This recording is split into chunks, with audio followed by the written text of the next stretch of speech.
Welcome दोस्तों, programming in C tutorials में आप सभी लोगों का स्वागत है। आज जो हम टॉपिक देखने जा रहे हैं वो है स्कैनफ। क्योंकि हमने लास्ट क्लास में आप लोगों से प्रिंटअप के बारे में बात किया हुआ था, और जैसा कि हम बताए थे कि प्रिंटअप जो है आप यूज़र के मैसेज को या इन्फॉर्मेशन को डिस्प्ले कराने के लिए इस्तेमाल करते हैं। उसी तरह से स्कैनअप फंक्शन का इस्तेमाल जब यूज़र से आपको वैल्यू एक्सेप्ट करना हो, यानी it is use for accepting the values from the user, it is used for accept the values from the user, then we use scanf function। एक चीज़ हमें ध्यान रखिएगा, स्कैनअप फंक्शन का इस्तेमाल आप तभी कर सकते हैं जब आप stdio.h का इस्तेमाल कर रहे हो, क्योंकि it is a member of stdio standard input output dot H header file. कहने का मतलब ये है हमारा कि स्कैनअप का इस्तेमाल आप तभी कर सकते हैं क्योंकि it is a member of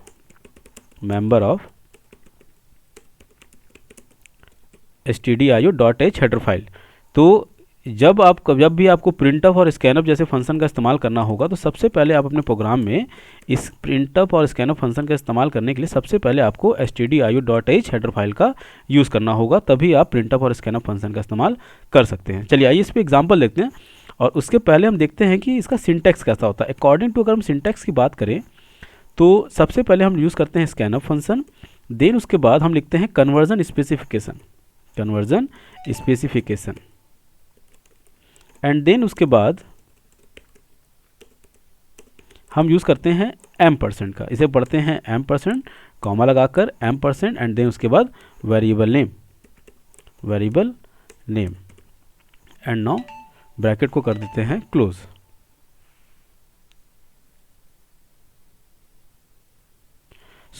जैसा कि हम यहाँ पर देख सकते हैं कि जो है स्कैनअप फंक्शन का इस्तेमाल आपने कैसे किया कि कन्वर्जन स्पेसिफिकेशन, हम बात करेंगे कन्वर्जन स्पेसिफिकेशन क्या होता है, और अलग अलग डेटा टाइप्स के लिए अलग अलग कन्वर्जन स्पेसिफिकेशन होती है। एंड देन उसके बाद हम यूज़ करते हैं वेरिएबल्स नेम को। आइए इसी के बेस पर हम एक एग्जाम्पल को देखकर इस पूरे प्रोग्राम को समझने की कोशिश करते हैं। जैसे हमने एग्जाम्पल लिया, यहाँ पर राइट ए प्रोग्राम,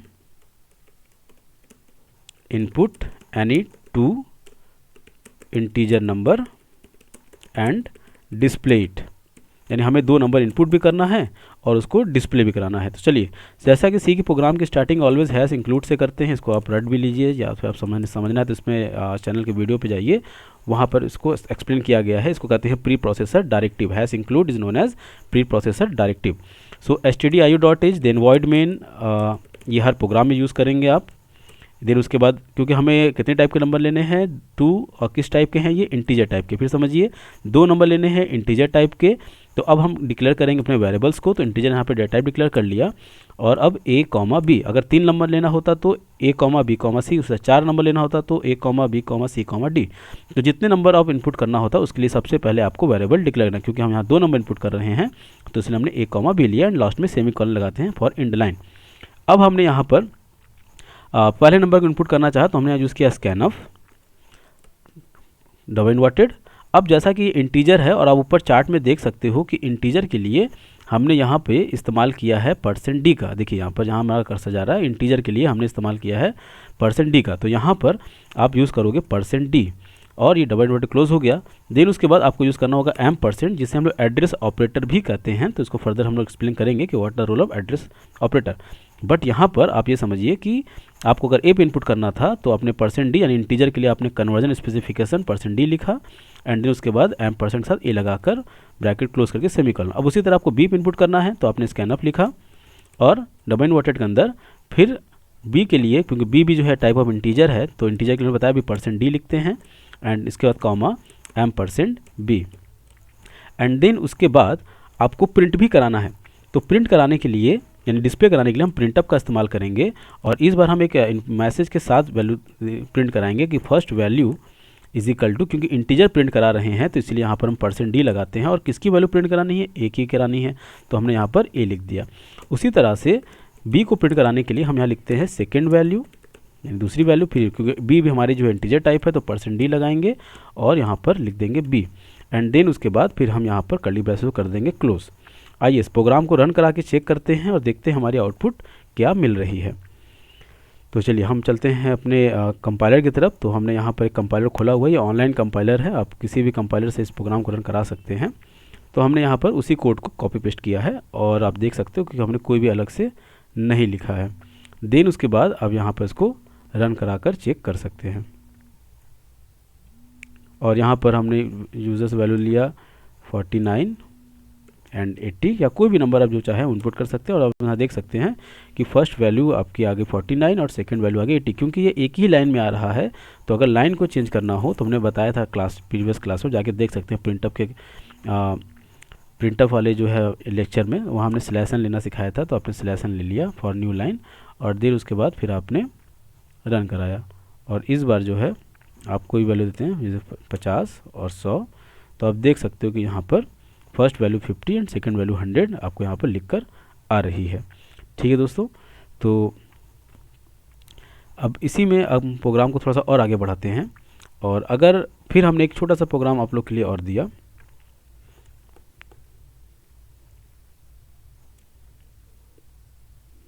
प्रोग्राम देखते हैं पहले। इस बार प्रोग्राम हम लिख रहे हैं कि write a program input any 3 float value and display it. यानी हमें क्या करना है, इस बार 3 फ्लोट वैल्यू लेना है और उसको डिस्प्ले कराना है। तो चलिए सबसे पहले प्रोग्राम की स्टार्टिंग हम हैश इंक्लूड से करते हैं। फ्लोट वैल्यू क्या होती है, दशमलव संख्याओं को हम लोग फ्लोट वैल्यू कहते हैं। जैसे दशमलव संख्या मतलब 5.38, जिसमें दशमलव पॉइंट आ जाती है, डेसिमल वैल्यू आ जाए, उसे हम लोग फ्लोट वैल्यू कहेंगे। तो यहाँ पर हमने stdio.h हेडर फाइल डिक्लेयर कर लिया। देन उसके बाद वॉइड मेन, देन उसके बाद जो है आप इस्तेमाल करेंगे फ्लोट का, क्योंकि हम फ्लोट लेना चाहते हैं इनपुट। और कितने इनपुट है, 3 इनपुट है। तो हमने यहाँ a, b, c जैसा बताया कि आप यहाँ पर 3 इनपुट ले लिए। उसके बाद यहाँ पर अब आप स्कैनअप का इस्तेमाल करेंगे। तो स्कैनअप लिखा। आप फ्लोट के लिए देखिए हमने यहाँ पे %f का इस्तेमाल किया। देखिए यहाँ फ्लोट है, उसके ठीक सामने देखिए हमने %f कन्वर्जन स्पेसिफिकेशन वाले कॉलम में लिखा हुआ है। अब यहाँ पे अपने %f लिखा और पहले नंबर इनपुट करना चाहते हैं a को, तो यहाँ पर m%a लिखा। उसी तरह से हमने सेकेंड वैल्यू लेना चाहते हैं इनपुट b के लिए, तो यहाँ %f लिखते हैं कॉमा और m%, क्योंकि b जो है वो टाइप ऑफ फ्लोट है तो इसलिए हमने %f लिखा है और यहाँ पर हमने b लिखा। उसी तरह से स्कैनअप c के लिए हम अगर इनपुट लेना चाहते हो तो c देखिए फ्लोट टाइप है तो इसका तो %f हो जाएगा और यहाँ पर m%c। अब हम इन तीनों को शो भी करा लेते हैं। तो यहाँ शो कराने के लिए हमने यूज़ किया प्रिंटअप का। अब a को शो कराने के लिए, क्योंकि a का जो टाइप है वो फ्लोट है, तो इसका मतलब है कि डबल इन्वर्टेड में आप %f लिखोगे, कॉमा लगाओगे और a का नाम लिखोगे। उसी तरह से प्रिंटअप b को शो कराने के, b का भी टाइप फ्लोट है तो यहाँ पर %f लिखा कॉमा b। उसी तरह से c के वैल्यू प्रिंट कराने के लिए, क्योंकि c भी फ्लोट टाइप है तो आपने प्रिंटअप लिखा %f एंड नाउ c और फिर इसका कर्ली ब्रेसेस क्लोज कर दिया। चलिए आइए इस प्रोग्राम को भी रन करा के चेक करते हैं कि जो आपने प्रोग्राम बनाया है वो सही है या फिर गलत है। आइए इसको देखते हैं। तो ये हमने यहाँ से कोड को कॉपी कर लिया है ताकि हमें वहाँ टाइप भी ना करना पड़े और हम तुरंत अपने प्रोग्राम को रन करा के चेक करें। डियर देखिए, प्रोग्रामिंग में जब तक आप स्वयं प्रोग्राम बनाकर रन नहीं कराएंगे तब तक आप एक्सपर्ट नहीं हो सकते। तो आप इस प्रोग्राम को टाइप कीजिए और आप भी इस प्रोग्राम को रन कराइए। 4.3, 4.5, 6.6 एंड 7.8। चलिए, और आप देख सकते हो कि यहाँ पर फ्लोट वैल्यू आ रही है। तो ऐसे में क्योंकि ये सब एक ही लाइन में आ रहा है तो आपको क्या यूज़ करना होगा, /n प्रिंटअप के अंदर यूज़ करते हैं ऑलवेज, ध्यान रखिए, क्योंकि हमें शो करानी है न्यू लाइन में। तो हमने यहाँ पर /n अप्लाई कर दिया एंड देन उसके बाद फिर हम रन कराएंगे। और इस बार वापस से हम रन कराते हैं 6.6 और क्योंकि मैंने बताया फ्लोट वाली दशमलव वैल्यूज़ होती हैं तो 7.78। और आप देख सकते हो कि यहाँ पर एक चीज़ गौर करने वाली बात है कि हमने तो सिर्फ 2 ही डेसिमल के 2 ही प्लेस तक वैल्यू लिया, लेकिन अब यहाँ पर ये तो शो तो ज़्यादा कर रहा है क्योंकि वो उसकी फिक्स मेमोरी साइज़ है। क्योंकि फ्लोट की जो साइज़ होती है वो 4 बाइट होती है, तो बाई डिफ़ॉल्ट 4 बाइट की ही जगह में वैल्यू लेगा। तो अगर आप अपने अकॉर्डिंग की दशमलव के 2 प्लेस तक या 3 प्लेस तक की वैल्यूज़ को शो कराना चाहते हैं तो यहाँ पर आप पॉइंट लगाकर जितने प्लेस तक की वैल्यू शो कराना चाहते हैं आप उसको यहाँ पर लिखिए। जैसे 0.2 हमने क्या किया कि यहाँ पर सिर्फ चाहते हैं कि दशमलव के 2 प्लेस तक की वैल्यू शो होनी चाहिए। तो आइए अब देखते हैं 4.5, 5.5 या 5.6 और 7.789। अब आप देख सकते हो कि जो आपकी वैल्यू मिल रही है वो आपको 2 प्लेस तक मिल रही है। क्योंकि यहाँ पर अगर आपको यूज़र को मैसेज के साथ शो कराना है लाइक फर्स्ट वैल्यू, तो आप इस तरह से मैसेज भी लिख सकते हो। ये ज़्यादा अट्रैक्टिव और एक अच्छा रिस्पांस देता है समझने के लिए यूज़र को कि आखिर ये क्या हो रहा है। सेकंड वैल्यू होगा, सॉरी थर्ड वैल्यू लिख दिया हमने, तो सेकंड वैल्यू, और उसी तरह से यहाँ आपने कर दिया थर्ड वैल्यू, और इज इक्वल टू जरूर लगा दें ताकि जो है नंबर के बीच में सेपरेशन बना रहे, नंबर और मैसेज के बीच में। आइए फिर इसको रन कराते हैं और फिर चेक करते हैं 5.5 सॉरी 6.6 एंड 7.7। आप देख सकते हो कि यहाँ पर दशमलव के 2 ही प्लेस तक वैल्यू आ रही है, क्योंकि हमने यहाँ पर 0.2f का इस्तेमाल किया है। तो ये 0.2f जो है हमारी डेसिमल के कितने प्लेस तक की वैल्यू आपको शो करानी है वो हम यहाँ पर इसके थ्रू कराते हैं। अगर यहाँ 3f कर देंगे तो दशमलव के 3 प्लेस तक की वैल्यू ये शो करेगा। आप देख सकते हो अगर हम यहाँ पर इसको रन कराएं, एक को 3f कर देते हैं तो 5.5, 6.6 एंड 7.7। तो आप देख सकते हो कि एक जो वैल्यू यानी फर्स्ट वैल्यू जहाँ पे हमने 0.3f किया था वो दशमलव के 3 प्लेस तक ये शो कर रहा है। तो 0.2f यहाँ पर इस्तेमाल किया गया है। दशमलव कितने डिजिट तक की वैल्यू आप शो कराना चाहते हैं वो आप इस तरह से लिखेंगे जब, तो आपको ये शो करेगा। चलिए इसी सीक्वेंस हम आगे बढ़ते हुए क्रम में हम आगे नेक्स्ट प्रोग्राम को बनाने की कोशिश करते हैं और देखते हैं अगले प्रोग्राम को कि उसमें हम क्या कर सकते हैं। तो इसका प्रोग्राम हम यहाँ पर नोट डाउन कर देते हैं आप लोगों के लिए। थोड़ा सा फॉन्ट साइज छोटी करते हैं ताकि हमारे स्क्रीन में सेट हो सके। तो चलिए, तो आ गया, तो आगे चलते हैं और इसी सीरीज़ में हम नेक्स्ट प्रोग्राम को बनाने की कोशिश करते हैं। और इस बार प्रोग्राम लिखते हैं सेकंड,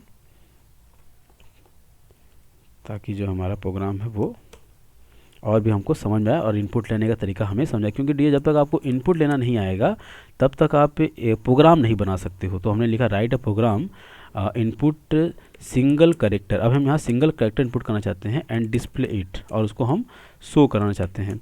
तो चलिए प्रोग्राम की स्टार्टिंग जैसा बताया कि ऑलवेज हैज़ इंक्लूड stdio.h से करेंगे।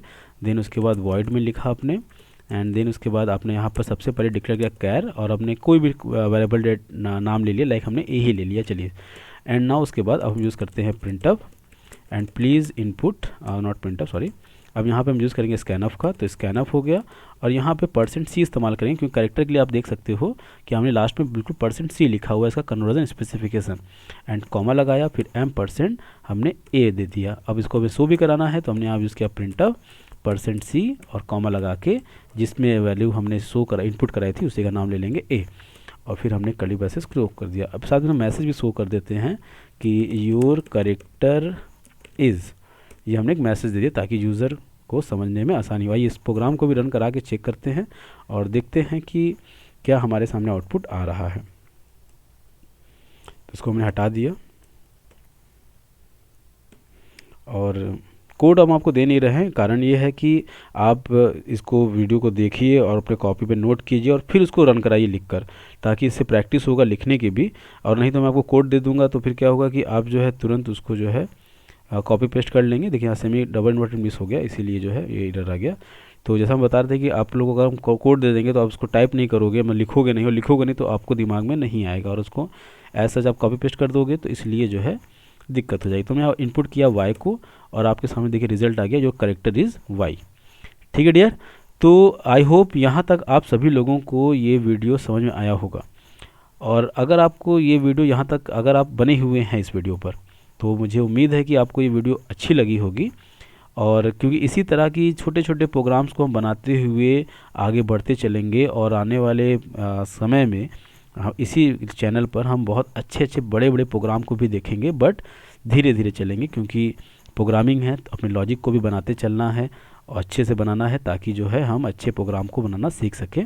और भी बहुत सारी चीज़ें मिलेंगी मल्टीनेशनल कंपनी के पॉइंट ऑफ व्यू से भी हम यहाँ पर प्रोग्राम्स को सॉल्व करेंगे जो हमारी कंपनी में पूछी जाती है। TCS, विप्रो, इन्फोसिस, इस तरह कंपनी में किस तरह के क्वेश्चंस पुट किए जाते हैं, तो उस पर भी बहुत जल्दी एक सीरीज़ आने वाली है। तो आप चैनल पर बने रहें, चैनल को सब्सक्राइब ज़रूर कर लें क्योंकि ये चैनल बहुत इंपॉर्टेंट है उन बच्चों के लिए जो IT के फील्ड में कुछ अपना भविष्य बनाना चाहते हैं। तो मिलेंगे हम नेक्स्ट लेक्चर में तब तक के लिए अपना ख्याल रखें, अपने परिवार का ख्याल रखें। Thank you.